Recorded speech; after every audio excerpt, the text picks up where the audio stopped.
তো আজকে আমরা accounting for non trading organisations করি।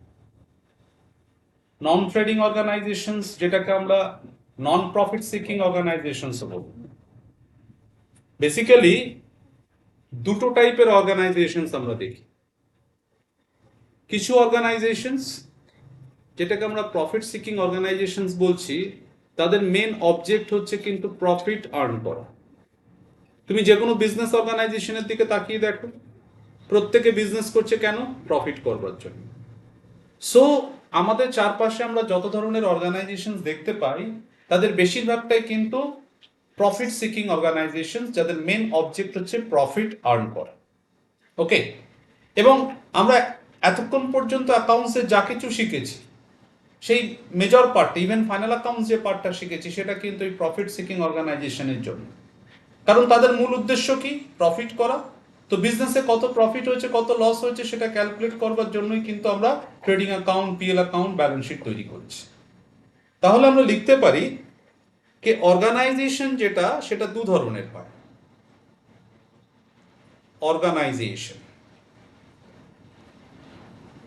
অর্গানাইজেশনকে আমি দুটো ক্যাটাগরিতে ডিভাইড করছি। একটাকে বলছি profit seeking organisations, SEEKING, profit seeking organisations, এবং আরেকটাকে বলছি নন প্রফিট সিকিং অর্গানাইজেশন। এবং তোমাদের আমি অলরেডি বললাম যে যারা প্রফিট সিকিং অর্গানাইজেশনস হয়, এদের মেন অবজেক্ট কি? এদের মেন অবজেক্ট হচ্ছে আর্নিং প্রফিট। প্রফিট করবার জন্যই এরা মূলত বিজনেস করছে, আর্নিং প্রফিট। এবং এগুলোকে আমরা বিজনেস অর্গানাইজেশন বলেই জানি। এবং বিজনেসে কত প্রফিট হচ্ছে, কত লস হচ্ছে, সেটা ক্যালকুলেট করবার জন্য বছরের শেষে এরা কি তৈরি করছে? এরা ফাইনাল অ্যাকাউন্টস করছে, যেখানে এরা ট্রেডিং অ্যাকাউন্ট তৈরি করে, পিএল অ্যাকাউন্ট তৈরি করে, এবং ব্যালেন্স শিট তৈরি করে। ওকে, এবং আমরা শিখে নিয়েছি যে ট্রেডিং, পিএল, ব্যালেন্স শিট কি করে তৈরি করতে হবে। তাহলে আমরা যে অ্যাকাউন্টিং পার্টটা শিখেছি, সেটা কাদের জন্য? যারা প্রফিট সিকিং অর্গানাইজেশন, তাদের জন্য। তোমরা আসতে গিয়ে কমলা ভ্যারাইটি স্টোর্স দেখো, বলো তো এটা প্রফিট সিকিং না নন প্রফিট সিকিং? Profit seeking. কারণ ও প্রফিট করবার জন্যই ওখানে বিজনেস করছে, এবং ও কিন্তু প্রিপেয়ার করবে কি বছরের শেষে? Trading, PL, balance sheet. Trading, PL, balance sheet তৈরি করে জানবে বিজনেসে কত প্রফিট হয়েছে, কত লস হয়েছে। আজকে যে টাইপ অফ অর্গানাইজেশনের অ্যাকাউন্টিং আমরা শিখবো, তাকে বলছি নন প্রফিট সিকিং অর্গানাইজেশন। প্রথমে আমরা জানবো স্যার এই অর্গানাইজেশন কোনগুলো। দেখো, non profit seeking organisation basically সেই অর্গানাইজেশন গুলো যাদের মেন অবজেক্ট কিন্তু প্রফিট আর্ন করা না, যাদের মেন অবজেক্ট হচ্ছে লোকের ভালো করা বা সোসাইটির কিছু ভালো করা, পাবলিক ওয়েলফেয়ার করা। এরকম অনেক অর্গানাইজেশন আমাদের চারিদিকে আছে। যেমন club.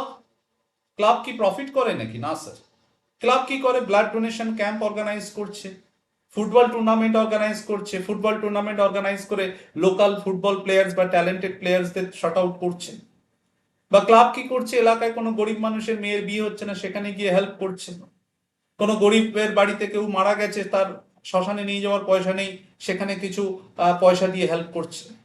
So not only club, club, যে কোনো রিলিজিয়াস ইনস্টিটিউশনস লাইক কোনো মন্দির, মসজিদের যে সমস্ত কমিটি আছে, সোসাইটি আছে, বা ভারত সেবাশ্রম সংঘের মতো এরকম সংঘ।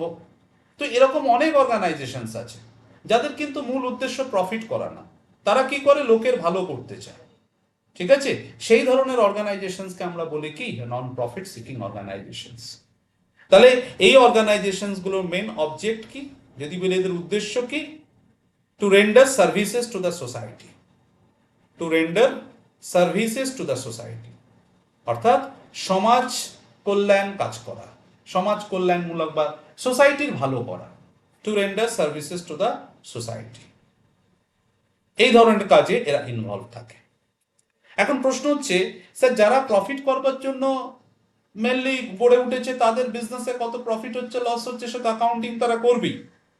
তা নন প্রফিট সিকিং অর্গানাইজেশন না হয় প্রফিট আর্ন করে না, কিন্তু এদেরও তো টাকা পয়সা নিয়ে কাজকর্ম হয়। সবচেয়ে ভালো উদাহরণ হয় কি একটা ক্লাবের রেসপেক্টে চিন্তা করলে, কারণ ক্লাবের অ্যাক্টিভিটি নিয়ে আমরা মোরাললেস সবাই জানি। একটা ক্লাবে কি কিছু মেম্বার থাকে, সদস্য যাদেরকে বলি, সেই মেম্বাররা প্রত্যেকে মাসে একটা করে কন্ট্রিবিউশন দেয় ক্লাবকে, যেটাকে আমরা চাঁদা বা ইংলিশ ওয়ার্ড আমরা বলি সাবস্ক্রিপশন অ্যাকাউন্টিং এর ভাষায়। তারা প্রত্যেকে একটা মাসিক মান্থলি সাবস্ক্রিপশন দেয়। ক্লাবে কি হয়, বড় বড় নেতা পলিটিশিয়ানরা ডোনেশনস দেয়, বা এলাকার কোনো গ্রামের কোনো রিচ পিপল আছে তারা ডোনেশনস দেয়। তো ক্লাবেরও কিন্তু বিভিন্ন মনিটারি ট্রানজাকশন হয়, মানে আর্থিক লেনদেন। ক্লাবেরও কিছু ইনকাম আছে, কিছু এক্সপেন্সেস আছে। তা ক্লাবের যদি ইনকাম এক্সপেন্সেস থেকে থাকে তাহলে সেখানেও অ্যাকাউন্টিং এর প্রয়োজন আছে। সো এটা ফিল করতে পারছো যে প্রফিট সিকিং অর্গানাইজেশনের প্রফিট লস ক্যালকুলেশন করবার জন্য যেমন অ্যাকাউন্টিং এর দরকার, নন প্রফিট সিকিং অর্গানাইজেশন এরাও যদি টাকা পয়সা নিয়ে হ্যান্ডেল করে তো এদেরও অ্যাকাউন্টিং এর প্রয়োজন। তাহলে প্রশ্ন উঠছে, একটা নন প্রফিট সিকিং অর্গানাইজেশন যেমন একটা ক্লাব, একটা সংঘ, একটা সোসাইটি, তারা তাদের অ্যাকাউন্টিংটা কিভাবে মেনটেন করবে, সেই পার্টটা কিন্তু এই চ্যাপ্টারে শেখাবো। সেই জন্য এই চ্যাপ্টারের নাম হয়েছে accounting for non trading organisations. যারা মূলত বিজনেস করে না, যারা মূলত সোসাইটিকে সার্ভিস দেয়, বিভিন্ন পাবলিক ওয়েলফেয়ার জনকল্যাণমূলক কাজ করে থাকে, তাদের বুকস অফ অ্যাকাউন্টস কিভাবে মেনটেন করতে হয়। একটা কথা বলে রাখি, নন প্রফিট সিকিং অর্গানাইজেশনও কিন্তু ডাবল এন্ট্রি সিস্টেম অ্যাকাউন্টিং করতে পারে, কিন্তু বছরের শেষে গিয়ে এরা কিন্তু ট্রেডিং পিএল ব্যালেন্স শিট তৈরি করে না, কারণ এখানে প্রফিট লস ক্যালকুলেশন করার দরকার হয় না। তাহলে কি করবে স্যার? এরা তিনটে জিনিস তৈরি করে বছরের শেষে। এরা প্রথমে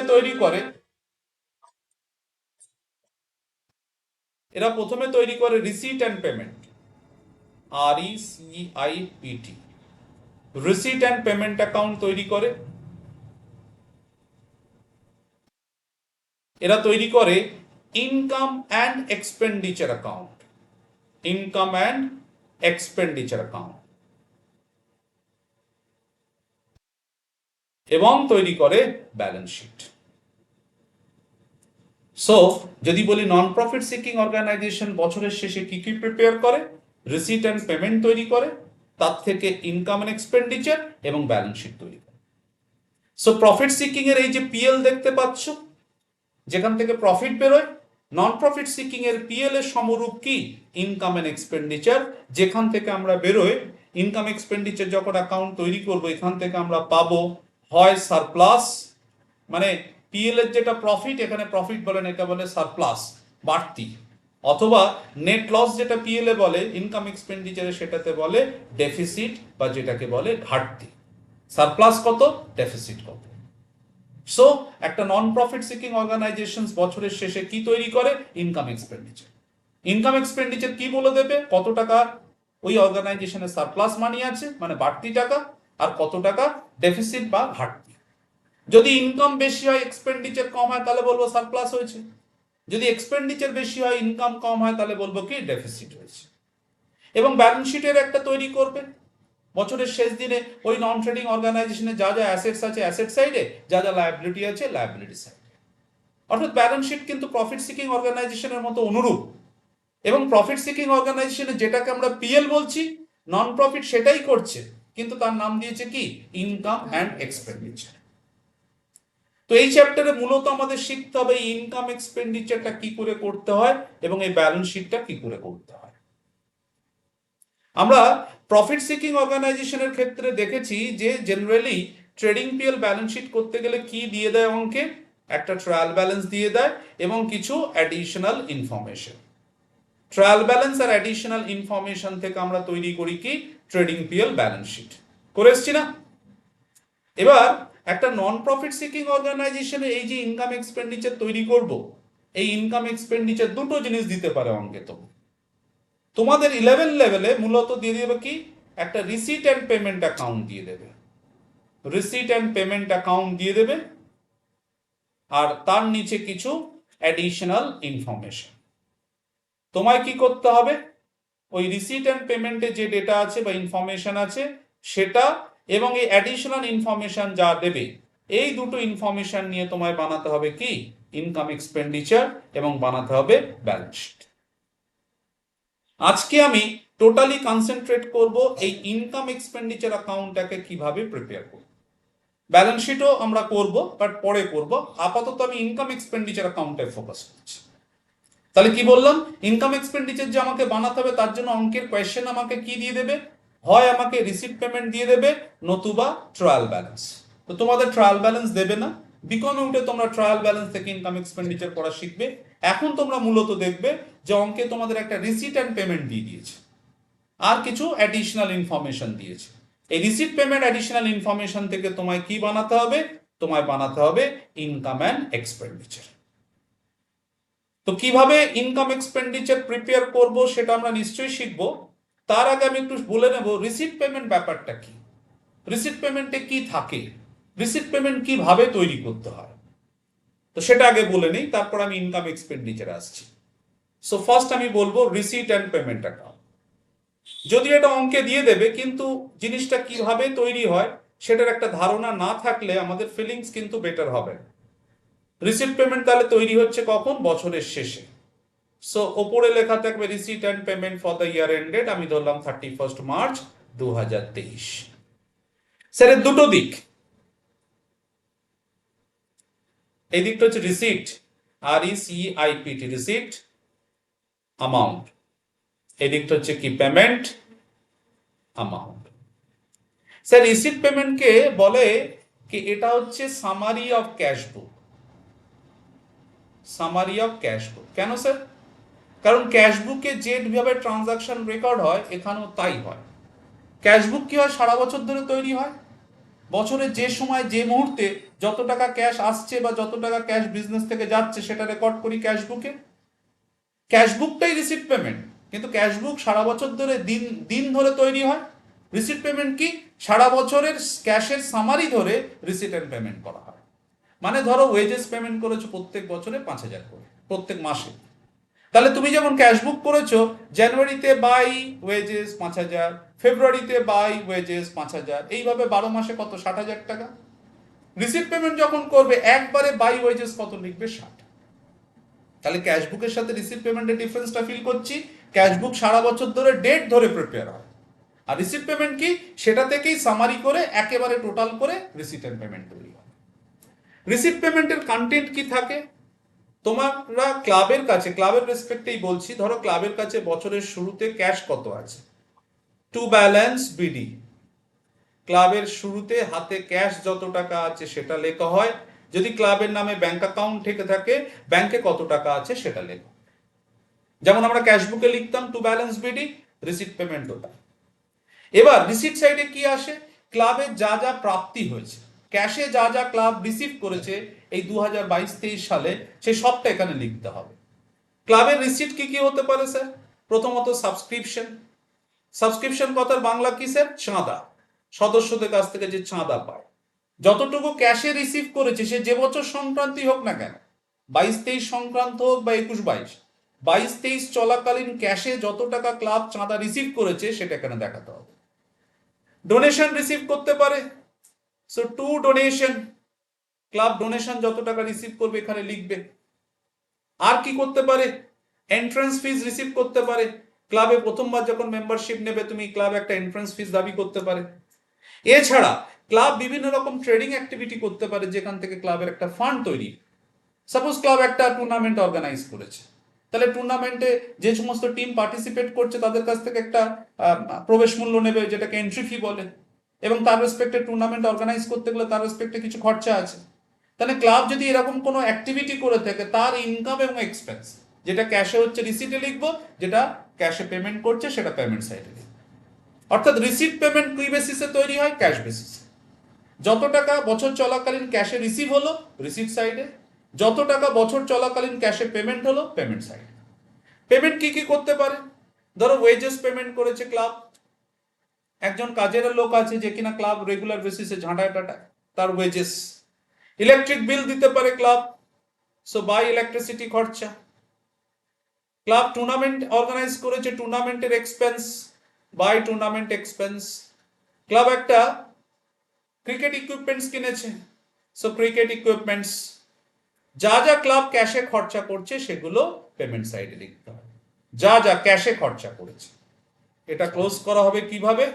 রিসিট সাইডে পুরো যোগ করা হবে, তার থেকে পেমেন্ট সাইডের খরচগুলোকে বাদ দিয়ে এখানে ব্যালেন্স টানা হবে, সেটাকে ডিনোট করা হবে কি বলে? By balance sheet. Closing cash কত আর ক্লোজিং ব্যাংক কত। সো রিসিট পেমেন্ট মূলত ক্যাশবুকে, ক্যাশবুক সারা বছর ধরে ডেট ধরে এন্ট্রি হয়, আর সেই ক্যাশবুকটাকেই সামারি করলে আমার দাঁড়াবে কি রিসিট অ্যান্ড পেমেন্ট। এই জন্য বলা হয় receipt payment is the summary of cashbook. তাহলে রিসিট পেমেন্টের কন্টেন্টটা ফিল করছি, রিসিট সাইডে ক্যাশে যত রিসিট করেছি রিসিটে, যত ক্যাশে পেমেন্ট করেছি পেমেন্টে, টোটাল রিসিট থেকে টোটাল পেমেন্ট বাদ দিলে ক্লোজিং ক্যাশ বা ক্লোজিং ব্যাংক ব্যালেন্স। ওকে, সো এরকম একটা রিসিট পেমেন্ট তোমাকে দিয়ে দেবে, আর তার নিচে কি দিয়ে দেবে অ্যাডিশনাল ইনফরমেশন। এর নিচে দিয়ে দেবে কি অ্যাডিশনাল ইনফরমেশন। রিসিট পেমেন্ট এবং অ্যাডিশনাল ইনফরমেশন দিয়ে তোমায় বানাতে হবে কি ইনকাম এন্ড এক্সপেন্ডিচার এবং ব্যালেন্স শিট। অ্যাডিশনাল ইনফরমেশন 1 2 3 করে দেবে, সেখান থেকে তোমায় বানাতে হবে কি ইনকাম এক্সপেন্ডিচার। ওকে, এইবার আমি তোমাদের ডিসকাস করব ইনকাম এক্সপেন্ডিচার কিভাবে প্রিপেয়ার করতে হবে। ইনকাম এক্সপেন্ডিচার প্রিপেয়ার করতে হলে তোমার কি কি নলেজ থাকা উচিত। দেখো, প্রথম আমি দেখাবো ইনকাম এক্সপেন্ডিচারের ফরম্যাট কেমন হয়। প্রথমে কি একদম উপরে লিখে নিলে ইন দ্য বুকস অফ, যে ক্লাবের বুকে করছো, ইন দ্য বুকস অফ জাতীয় সংঘ,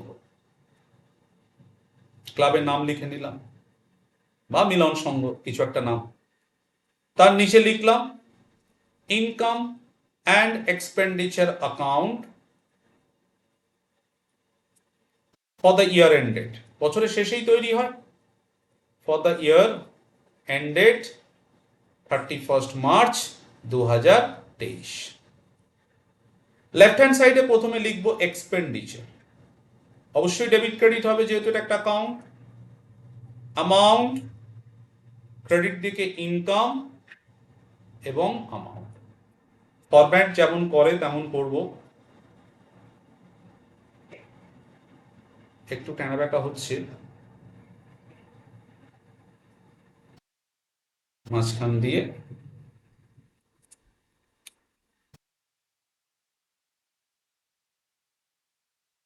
এই হচ্ছে অ্যামাউন্ট কলাম, এদিকে ক্রেডিট সাইডের অ্যামাউন্ট কলাম।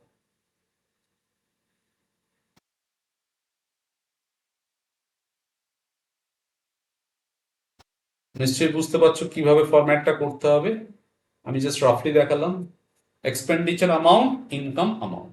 ফাইন, এবার এটা তৈরি করব কি করে স্যার। এটা তৈরি করতে গেলে প্রথম যে নলেজ তোমার লাগবে নাম্বার 1, সেটা হচ্ছে ইনকাম এক্সপেন্ডিচার তৈরি হয় অ্যাকুরাল বেসিসে।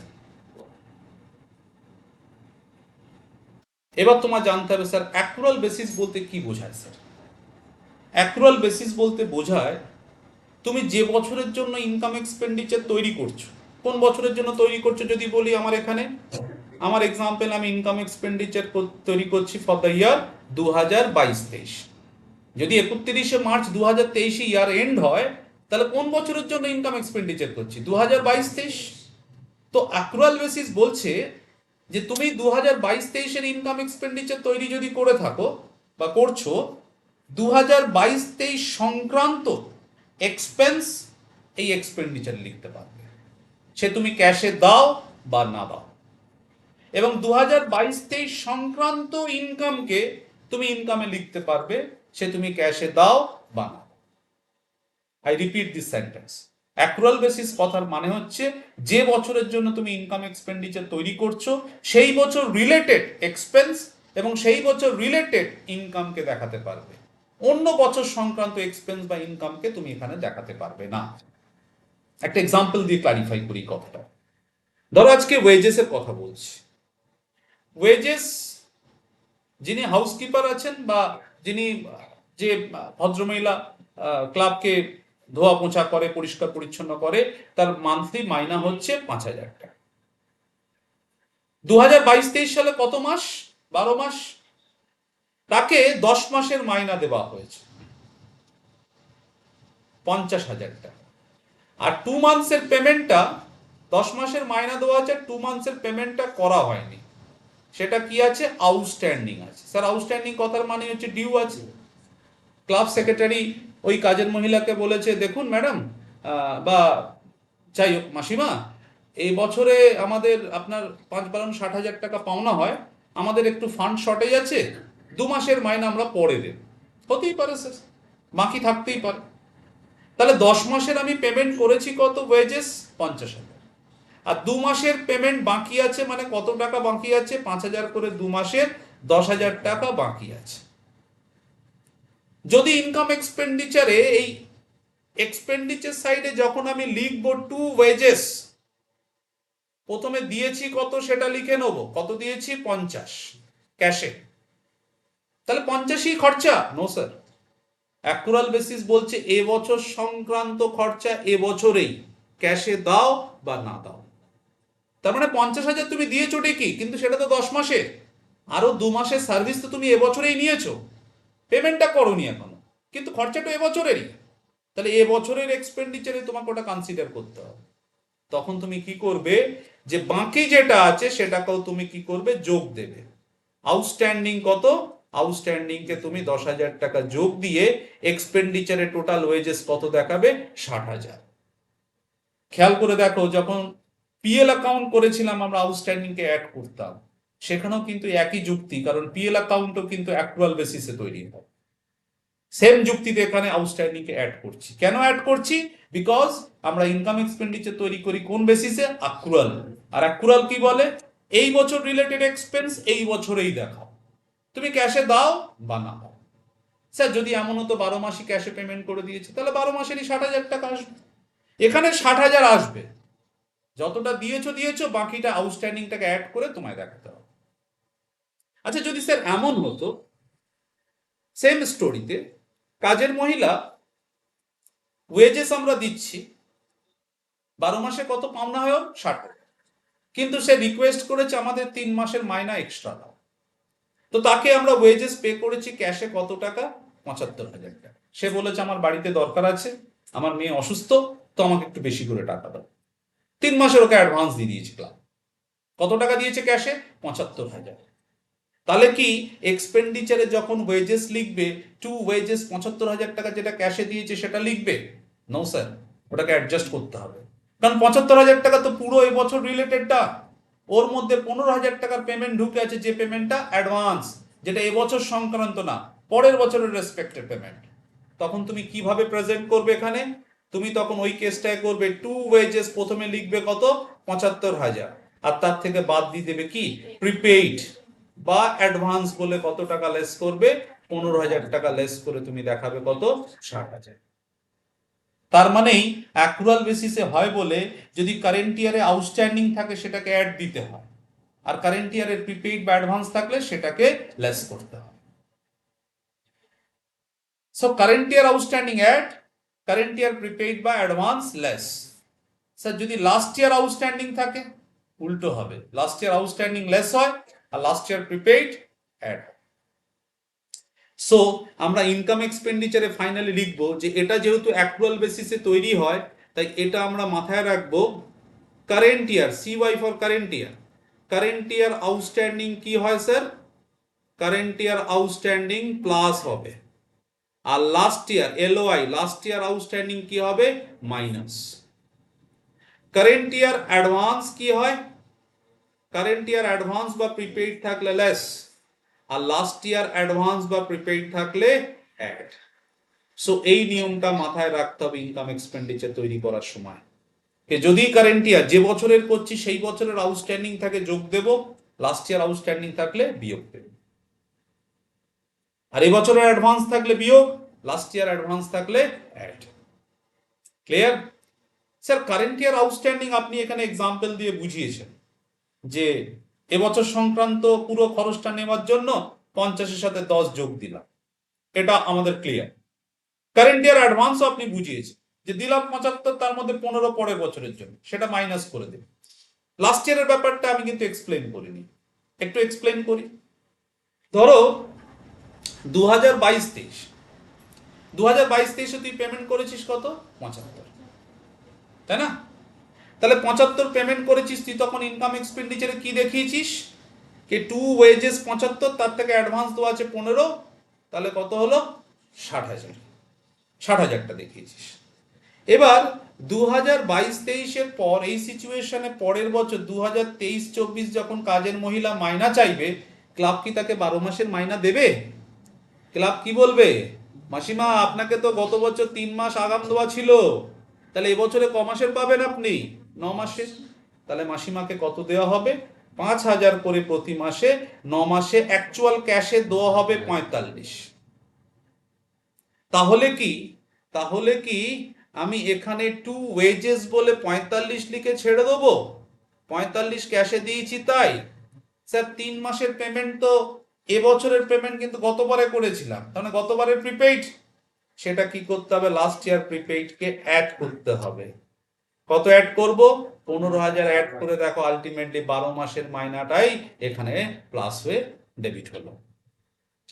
গত বছর যেটা আগাম দিয়ে রেখেছিলে সেটা কিন্তু এই বছরে চার্জ হলো। গত বছরে কি লেস করে দিয়েছিলাম, আর এবছরে অ্যাড করে দিলাম। সো ফিল করতে পারছি অ্যাক্রুয়াল বেসিস কথার অর্থ। আমরা পিএল অ্যাকাউন্ট যেটা তৈরি করে শিখে এসেছি সেটাও কিন্তু accrual basis. So income expenditure তৈরি করতে গেলে মাথায় রাখবে যে আমাদের অ্যাক্রুয়াল বেসিসে তৈরি হয়, এবং সে কারণে কি করব? এবছরের outstanding add, last year outstanding less. এবছরের advance less, last year advance add. এই একটা পয়েন্ট। সেকেন্ড পয়েন্ট, নাম্বার 1 করে নিলাম অ্যাক্রুয়াল বেসিস। নাম্বার 2, ইনকাম এক্সপেন্ডিচারে শুধুমাত্র আমরা রেভিনিউ এক্সপেন্স এবং রেভিনিউ এক্সপেন্ডিচারকে দেখাবো। কোনো ক্যাপিটাল এক্সপেন্স বা ক্যাপিটাল এক্সপেন্ডিচার কিন্তু ক্যাপিটাল এক্সপেন্ডিচার বা ক্যাপিটাল রিসিট আমাদের ইনকাম এক্সপেন্ডিচারে আসবে। রিসিট পেমেন্ট কিন্তু ওসব বাদ বিচার করে না, রিসিট পেমেন্টে সব রকম থাকবে। এবার তোমরা বলো sir capital expenditure revenue expenditure প্রথমবার শুনছি। স্যার যে খরচগুলো আমরা প্রত্যেক বছর বছর করি, বারবার করি, সেগুলোকে বলে রেভিনিউ খরচা। আর যে খরচগুলো আমরা একবার করি তার থেকে সুবিধা দীর্ঘদিন ধরে করে পাই তাকে বলে কি? Capital expenditure. মূলত দেখবে ব্যালেন্স শিটে যেগুলো যায় সেগুলো হচ্ছে ক্যাপিটাল এক্সপেন্ডিচার। মেশিন কিনছো, খরচা। কি খরচা? Capital expenditure. স্যালারি দিচ্ছ, স্যার প্রত্যেক মাসে মাসে এমপ্লয়ীদের দিতে হয়, ওটা কিন্তু রেভিনিউ। ট্রেডিং পিএলে যা আসে সব রেভিনিউ এক্সপেন্স। ব্যালেন্স শিটে যা যায় সব ক্যাপিটাল এক্সপেন্ডিচার। ট্রেডিং পিএলে যে ইনকাম হয় রেভিনিউ ইনকাম, আর ব্যালেন্স শিটের রিসিট যেগুলো যেমন ক্যাপিটাল পাচ্ছ, ঠিক আছে, সেগুলোকে বলে কি? Capital receipt.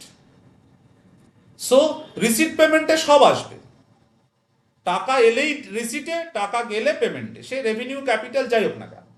কিন্তু ইনকাম এক্সপেন্ডিচারে বাদ বিচার আছে। ইনকাম এক্সপেন্ডিচার আমরা কোনগুলো নেব? এক্সপেন্ডিচার বলতে এখানে শুধু রেভিনিউ এক্সপেন্ডিচার কেন, আর ইনকাম বলতে শুধু রেভিনিউ ইনকাম। যেমন ধরো এই যে রিসিট পেমেন্টটা করেছি, ওয়েজেস এক্সপেন্ডিচারে যাবে, ইলেকট্রিসিটি এক্সপেন্ডিচারে যাবে, টুর্নামেন্ট এক্সপেন্স এক্সপেন্ডিচারে যাবে, ক্রিকেট ইকুইপমেন্ট স্যার এক্সপেন্ডিচারে যাবে, এটা অ্যাসেটসে যাবে। আমরা ইনকাম এক্সপেন্ডিচার করে ব্যালেন্স শিট করবো না, সে ব্যালেন্স শিটে চলে যাবে। ক্যাশ ব্যাংক, ক্যাশ ব্যাংকে আমার রেভিনিউ নেই কিন্তু অ্যাসেট, সোজা চলে যাবে কোথায়? ব্যালেন্স শিটে। এটা কিন্তু ইনকাম এক্সপেন্ডিচারে আসবে। তেমনি ইনকাম রিসিট সাইডে যে সমস্ত সাবস্ক্রিপশন, স্যার ক্লাবদের সাবস্ক্রিপশন মাসে মাসে পাওয়া যায়, সেটা revenue. Donation, sir donation revenue হতে পারে, ক্যাপিটালাইজও হতে পারে। যদি ক্লাব ডোনেশন পায়, যিনি ডোনেশন দিচ্ছে যদি তিনি কোনো উদ্দেশ্য উল্লেখ না করেন, জেনারেল ডোনেশন বলে, তাকে রেভিনিউ বলবে। আর যিনি ডোনেশন দিচ্ছেন তিনি যদি ক্লাবকে বলে দেন যে এই উদ্দেশ্যে ডোনেশনটা করলাম, তখন কিন্তু সেটা ক্যাপিটালাইজ করতে হবে, মানে ইনকামে আসবে। ধরো কেউ ক্লাবকে 50,000 টাকা ডোনেট করছে, সে বলে দিচ্ছে এই টাকাটা দিলাম ক্লাবের ছাদটা দিয়ে নেবেন, দোতলার ছাদটা দিয়ে নেবেন, তাহলে কিন্তু সে একটা উদ্দেশ্যে দিচ্ছে। তখন কিন্তু ডোনেশনকে আমরা জেনারেল ডোনেশন বলবো না, তখন ওটাকে ক্যাপিটাল রিসিট হিসেবে আমরা ব্যালেন্স শিটে প্লেস করব। আর যদি এমনি ডোনেশন পায়, কোনো পারপাস উল্লেখ না করে দেয় যিনি দিচ্ছেন, তাহলে সেটাকে জেনারেল ডোনেশন মনে করে আমরা ইনকামে দেখি। ওকে, তার মানে ইনকাম এক্সপেন্ডিচার আমরা কোন ধরনের ইনকাম কোন ধরনের এক্সপেন্স দেখাবো স্যার? রেভিনিউ ইনকাম এবং রেভিনিউ এক্সপেন্সকে দেখাবো, ক্যাপিটাল এক্সপেন্ডিচার বা ক্যাপিটাল রিসিটকে এখানে দেখাবো না। এই দুটো পয়েন্ট মাথায় রাখবে। কি বললাম? ইনকাম এক্সপেন্ডিচার কোন বেসিসে তৈরি হয়? Accrual basis. যার কারণে আমরা কি করছি? Current year outstanding add, last year outstanding less, current year advance less, last year advance add. This is one of the case. And the second thing যেটা তোমাদের মাথায় রাখতে হবে, রিসিট পেমেন্টে ক্যাপিটাল রেভিনিউ সব ধরনের ট্রানজাকশন থাকে, তার মধ্যে শুধুমাত্র রেভিনিউ ইনকাম এবং রেভিনিউ এক্সপেন্সকে আমরা ইনকাম এক্সপেন্ডিচারে নেব। ক্যাপিটাল রিসিট বা ক্যাপিটাল এক্সপেন্ডিচারকে কোথায় পাঠিয়ে দেবো? Balance sheet. ক্লিয়ার? এবার আমি তোমাদের বুক থেকে একটা রিসিট পেমেন্ট আর অ্যাডিশনাল ইনফরমেশন থেকে দেখাবো কিভাবে ইনকাম এক্সপেন্ডিচার তৈরি করতে হয়। চলো বুকে এসো, দেখি বাসন দত্তের বুক দেখি।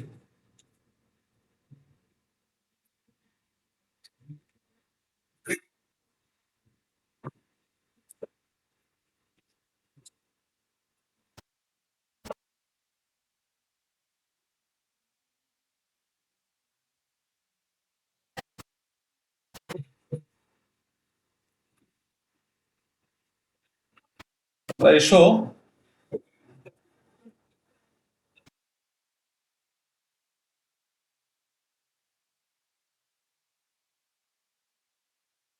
পেজ নাম্বার 405 এসো।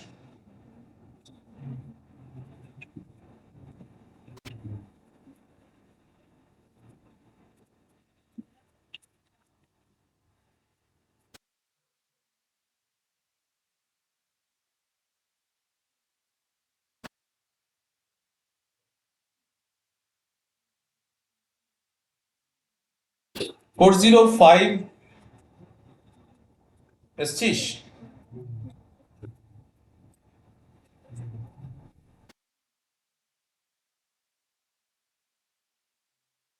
কথনায় place.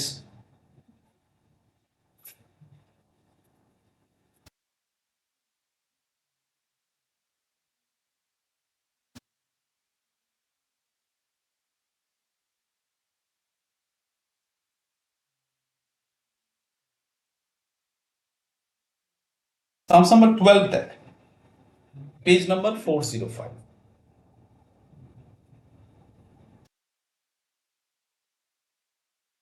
Page number 405, sums number 12। Okay, তো প্রথমে আমি একটা ইনকাম এক্সপেন্ডিচারের ফরম্যাট করে নিচ্ছি।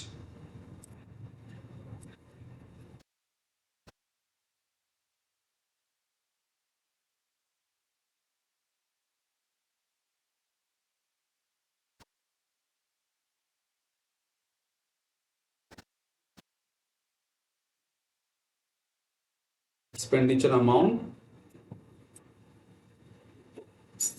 income amount.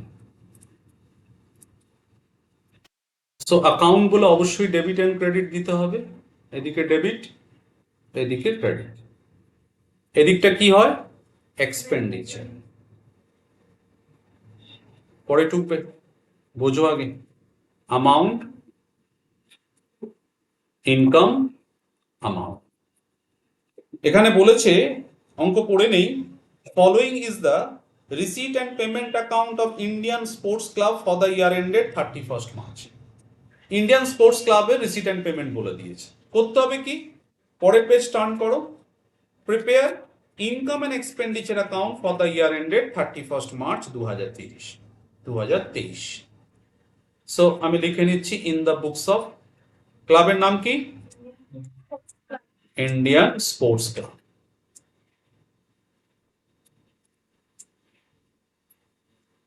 নিচে কি লিখবো? Income and expenditure.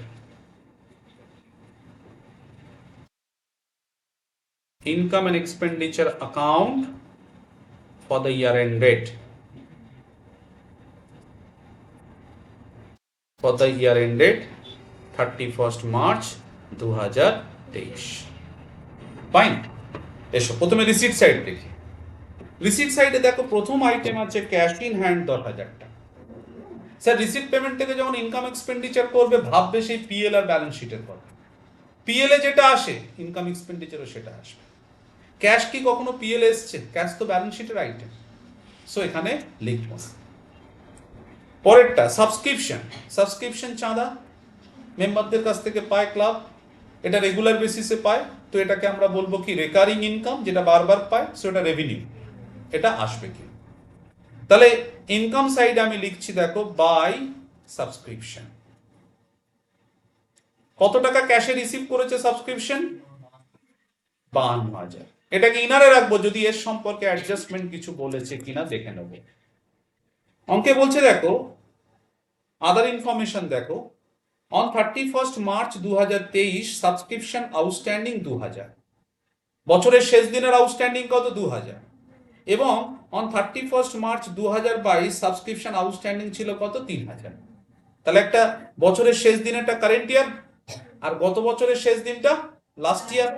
আর আমরা জানি ইনকাম এক্সপেন্ডিচার যেন কোন বেসিস ফলো করি আমরা, যেটার অনুযায়ী অ্যাক্রুয়াল বেসিস অনুযায়ী কারেন্ট ইয়ার আউটস্ট্যান্ডিং অ্যাড আর last year outstanding less.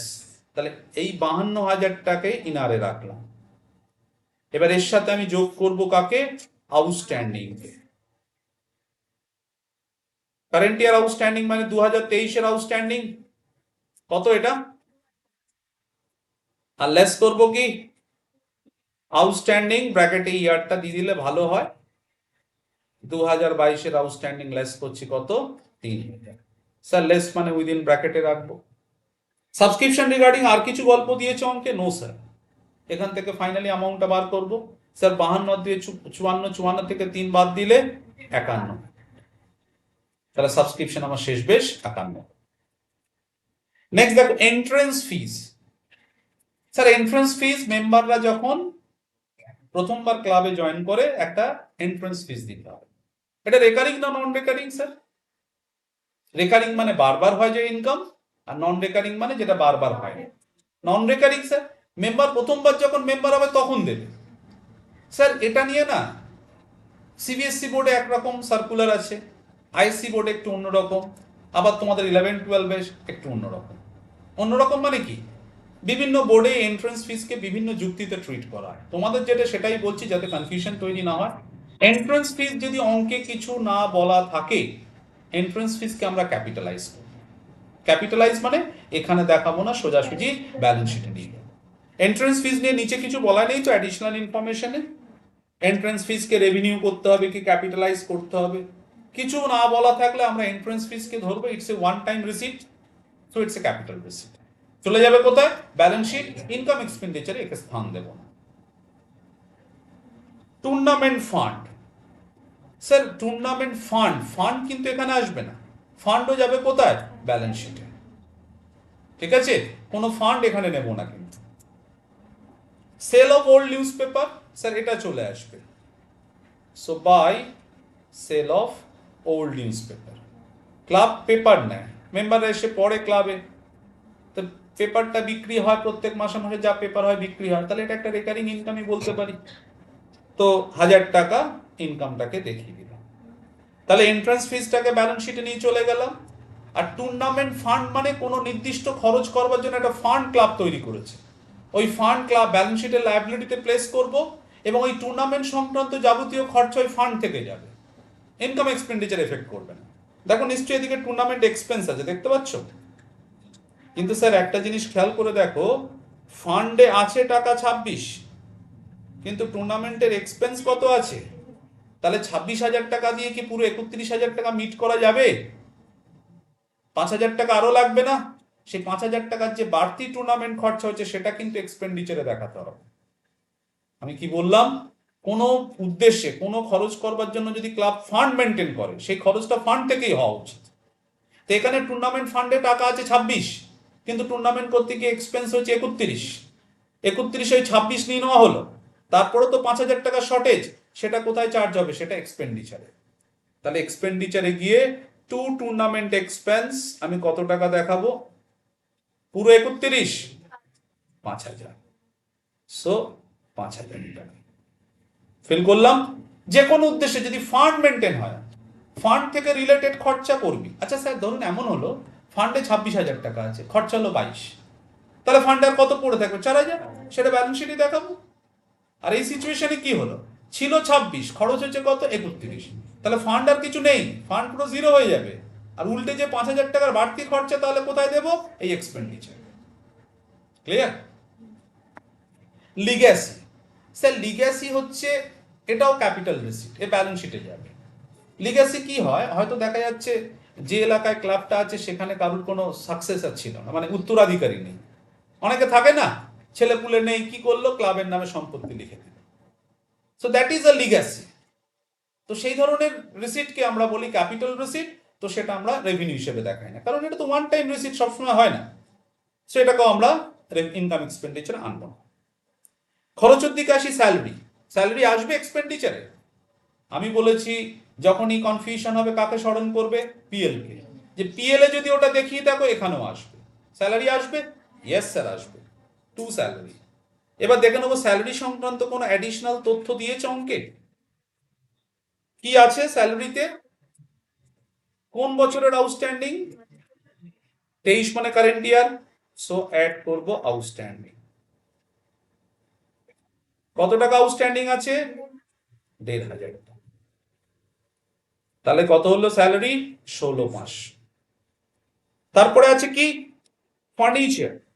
Furniture আসবে, অ্যাসেটস, অফিস এক্সপেন্স আসবে স্যার, টু অফিস এক্সপেন্স। কিছু অ্যাডিশনাল ইনফরমেশন আছে, নেই মানে বসিয়ে দেবো 6,000 টাকা। টুর্নামেন্ট এক্সপেন্স তো যাবে না, সে তো স্যার অলরেডি হয়ে গেছে। স্পোর্টস ইকুইপমেন্ট আসবে, খেলার সরঞ্জাম আসবে না স্যার, ব্যালেন্স শিটে যাবে। ক্লোজিং ক্যাশ ইন হ্যান্ড, ও তো ব্যালেন্স শিটে যাবে স্যার। এবার অ্যাডিশনাল ইনফরমেশন আর কি বলা ছিল, 31 এপ্রিল, সরি ডেটটা ভুল দিয়েছে ওরা, ওটা 31 মার্চ হবে। গত বছর 2022-এ ক্লাবের কাছে বিল্ডিং ছিল 75, ফার্নিচার ছিল 8,000, 12% ইনভেস্টমেন্ট ছিল 30,000, স্পোর্টস ইকুইপমেন্ট ছিল 30,000। Depreciation charge on these items including purchase was 10%. Sir asset balance শিটে যায়, কিন্তু এটা ডেপ্রিসিয়েশন পিএল এ লিখতাম না, তাহলে ডেপ্রিসিয়েশন এখানেও লিখতে হবে। তাহলে sir to depreciation on assets. দেখো বিল্ডিং বছরের শুরুতে ছিল ক্লাবের কাছে, এই তো বলে দিয়েছে বিল্ডিং কত টাকা ছিল, 75। বছর চলাকালীন ক্লাব কি নতুন করে কোনো বিল্ডিং কিনেছে, তার কি করে বুঝবো কিনলো কি কিনলো না, যদি কিনতো তাহলে এক্সপেন্ডিচারে থাকতো। দেখো এক্সপেন্ডিচারে কোনো বিল্ডিং রিলেটেড ইনফরমেশন নেই, তার মানে যা বছরের শুরুতে ছিল তাই আছে। তাহলে 75,000 টাকা 10% কবে কত হবে, সো ডেপ অন বিল্ডিং করব 7,500। প্রথমেই খুব ভালো অঙ্ক ধরে নিয়েছি, ডেপ অন বিল্ডিং 7,500। ফিল করতে পারলাম বছরের শুরুতে ছিল, বছর চলাকালীন কোনো বিল্ডিং কেনা হয়নি, তাহলে সারা বছর ওই 75,000 টাকার বিল্ডিং এর ডেপ্রিসিয়েশন কত হলো, 7,500। ফার্নিচার বছরের শুরুতে ক টাকা ছিল, 18,000। আমি তো 18ই দেখতে পাচ্ছি, বছরের শুরুতে 18 ছিল। স্যার আমি বারবার বলছি অঙ্ক পড়তে যেতে হয়, তুমি দেখছো এক্সপেন্ডিচারের অ্যামাউন্টটা 20,000 কোথায় দেওয়া আছে, এক্সপেন্ডিচারে দেওয়া আছে। আমি কিন্তু বলছি ওপেনিং ব্যালেন্স যেটা অ্যাডিশনালে দেওয়া আছে, যে বছরের শুরুতে ফার্নিচার ছিল 18, আর বছর চলাকালীন নতুন করে ফার্নিচার কিনেছো 20, যেটা এক্সপেন্ডিচারে দেখতে পাচ্ছ। তাহলে বছরের শেষ দিনে ক্লাবের হাতে ফার্নিচার মোট কত টাকার হলো, ছিল 18, নতুন করে বছর চলাকালীন কিনলো 20, তাহলে বছরের শেষ দিনে ক্লাবের হাতে কত টাকার ফার্নিচার থাকবে, 20 প্লাস 18, 38,000 টাকার। ফিল করতে পারছি, বছরের শুরুতে 18,000 টাকা ছিল, বছর চলাকালীন ক্লাব আবার নতুন করে ফার্নিচার কিনেছে 20,000 টাকা, তাহলে বছরের শেষ দিনে ক্লাবের কাছে কত টাকার ফার্নিচার হলো, 38,000 টাকা। স্যার 38,000 টাকা 10%, 3,800। স্যার অনেকে এখানে বুদ্ধি লাগাতে পারে, ভালো ছেলে মেয়ে বুদ্ধি লাগাবে, স্যার ফার্নিচার 20,000 টাকা কবে কিনলো সেটা তো বলেনি, আপনি ফুল ইয়ার ডেপ্রিসিয়েশন দিচ্ছেন। বুদ্ধির আনসার কি, স্যার এখানে রেট যেটা দিয়েছে পার অ্যানাম দেয়নি, পার অ্যানাম না দিলে আমি বলেছি টাইম ফ্যাক্টরকে ভাববার দরকার নেই, ক্লোজিং ব্যালেন্সের উপর ডাইরেক্ট 10%। ফিল করতে পারলাম, প্রশ্ন আসতে পারতো তো তোমার মনে, 18,000 সারা বছর ডেপ্রিসিয়েশন বছরের শুরু থেকেও বিরাজ করছে, কিন্তু 20,000 টাকার ফার্নিচার তো কবে কিনেছি বলা নেই, বছরের মাঝখান ধরলে তো 6 মান্থস হয়। স্যার রেটে পার অ্যানাম নেই, অনলি 10% বলেছে, তাই ডাইরেক্ট 10% করলাম, 3,800। স্যার ইনভেস্টমেন্ট ছিল বছরের শুরুতে 30,000 টাকা, কত পার্সেন্ট ওয়ালা ইনভেস্টমেন্ট, 12%। আচ্ছা ইনভেস্টমেন্ট কেন করে ক্লাব, ইনভেস্টমেন্ট করেছে মানে কি, কোথাও টাকা জমিয়ে রেখেছে, এবং 12% বলা ইনভেস্টমেন্ট, তার মানে কি, তার মানে ওখান থেকে কোম্পানি 12% হারে সুদ পাবে, ইন্টারেস্ট পাবে। ইনভেস্টমেন্টে ব্যাংকে ফিক্সড ডিপোজিট করেছে, শেয়ার মার্কেটে শেয়ারে ইনভেস্ট করে রেখেছে, তাহলে সেখান থেকে ক্লাব পাবে কি, ইন্টারেস্ট। পেয়েছে কি ক্লাব 1 পয়সা ইন্টারেস্ট? কি করে বুঝবো পেয়েছে কি পাইনি? রিসিট পেমেন্টে তাকিয়ে দেখো কোনো ইন্টারেস্ট ঢুকেছে কিনা বছর চলাকালীন। রিসিট সাইডে কোনো ইন্টারেস্ট এসছে? তার মানে 1 পয়সা ইন্টারেস্ট আসেনি, পুরো ইন্টারেস্টের টাকাটা বাকি। এবছরের ইনকাম বাকি তো কি হয়েছে এবছরই দেখানো উচিত। স্যার আমি ইনকাম সাইডে গিয়ে by outstanding interest on investment দেখাবো। এটা ইনকাম কিন্তু আমি এখনো হাতে পাইনি। কত টাকার ইনভেস্টমেন্ট? 30,000 টাকার 12%, কত হয়? 3,600 টাকা। ফাইন। এরপর দেখ স্পোর্টস ইকুইপমেন্ট বলেছে 30, বছরের শুরুতে ছিল 30, বছর চলাকালীন কোনো কেনা হয়েছে স্পোর্টস ইকুইপমেন্ট? স্যার কি করে বুঝবো কেনা হয়েছে কিনা? এক্সপেন্ডিচারে তাকাও। 40 কেনা হয়েছে, তা ছিল 30, আরো 40 কেনা হলো, বছরের শেষে কত? 70। তাহলে আমরা বলবো ডেপ অন স্পোর্টস ইকুইপমেন্ট কত? 70,000-এর 10%, 7,000। তাহলে টোটাল ডেপ্রিসিয়েশন 7 7 14, 3 17, 17,500, 18,300 টাকা টোটাল ডেপ্রিসিয়েশন। তাই হয়তো টোটাল আপ করি 7500 প্লাস 3,800 প্লাস 7,000, 18,300 টাকা ডেপ্রিসিয়েশন স্পোর্টস ইকুইপমেন্টের উপর। ক্লিয়ার সকলে? অ্যাসেট আসবে না, কিন্তু অ্যাসেটের ডেপ্রিসিয়েশনটা আসবে। এইবার ক্লোজ করতে হবে কত সারপ্লাস কত ডেফিসিট আপনি দেখুন। কোন দিকটা বেশি মনে হচ্ছে? ক্রেডিট দিকে তো 51 রয়েছে, ক্রেডিট সাইড বেশি। তাহলে 51,000 প্লাস 1,000 প্লাস 3,600, টোটাল কত? 55,600। 55,600 থেকে ডেবিট সাইড মাইনাস করো, মাইনাস করে যেটা বেরোবে সেটাকে কি বলে লিখতে হয়? To surplus. হ্যাঁ, 9,800। নিচে লিখতে হয় excess of income over expenditure, excess of income over expenditure. তার মানে ক্লাবের কাছে বাড়তি কত রয়েছে এবছরে? 9,800 টাকা। টোটাল ইনকাম 55,600, তার থেকে খরচ বাদ দিয়ে বাড়তি হয়েছে কত? 9,800। এটা ক্লাবের ফান্ড। ক্লাব মেম্বাররা এটা নিয়ে কি পার্টি করবে? নো স্যার, ক্লাবের ফান্ডে থাকবে। প্রফিট সিকিং অর্গানাইজেশন হলে কি হয়? বাড়তি যেটা হয় মালিক এনজয় করে, মালিকের প্রফিট। নন প্রফিটে তা হয় না, ফান্ড হিসেবে থাকবে, ক্লাবের কাজেই লাগবে, কোনো পাবলিক ওয়েলফেয়ার বা ওই ধরনের কাজে এই টাকা ব্যবহার হবে, কেউ ব্যক্তিগতভাবে এনজয় করবেন এটা। Is it okay? আনসার কিছু দেওয়া আছে দেখ তো। প্রথম সামসটাই একটু আমরা একটু ভালো সামস ধরে ফেলেছি, আরো বেসিক সামস ধরলে ভালো হতো।